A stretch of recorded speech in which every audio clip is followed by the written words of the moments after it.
Les faits remontent au mois de janvier 2022.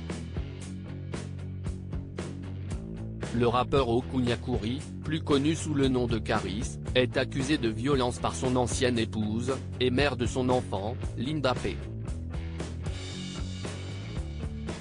Le mercredi 28 septembre 2022, au matin, l'artiste originaire de Sévran a été placé au commissariat de Sainte-Geneviève-des-Bois, dans l'Essonne, selon les informations du journal Le Parisien, confirmées ensuite par le parquet d'Évry-Courcouronnes.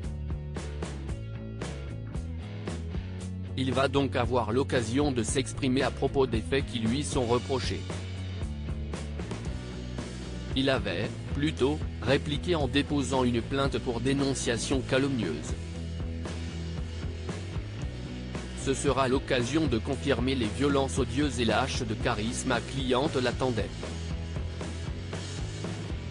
Ce sera l'occasion de confirmer les violences odieuses et lâches de Caris sur son ex-compagne, explique Adrien Gabot, l'avocat qui défend Linda P. Malgré toutes les tentatives à l'encontre de ma cliente, celle-ci est très déterminée à faire valoir ses droits. Caris et son ancienne compagne ont été en couple pendant 14 ans. Alors qu'elle se rendait chez lui, dans le cadre de leur séparation difficile, le rappeur l'aurait bousculée, l'aurait enfermée dans son garage et l'aurait alors frappée avec ses poings et ses pieds.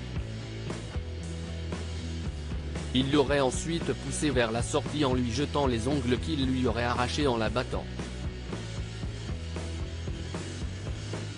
Un certificat médical officiel mentionne cette main désanglée ainsi que plusieurs contusions, dont une au pied droit. La garde à vue d'Okunyakuri est une première victoire pour Linda P. qui a dû se déplacer 2 semaines en béquille, avec une botte de maintien, à la suite de cette agression qu'elle décrit. Pour autant, Caris semble relativement en paix quant à la suite et fin de cette histoire juridique. Nous avons insisté pour qu'il soit entendu le plus rapidement possible et avons demandé une confrontation pour mettre son accusatrice face à ses contradictions, répond Yassine Maharsi, l'avocat de Caris. Si est-il la procédure classique dans ce genre de situation? Mon client est très serein.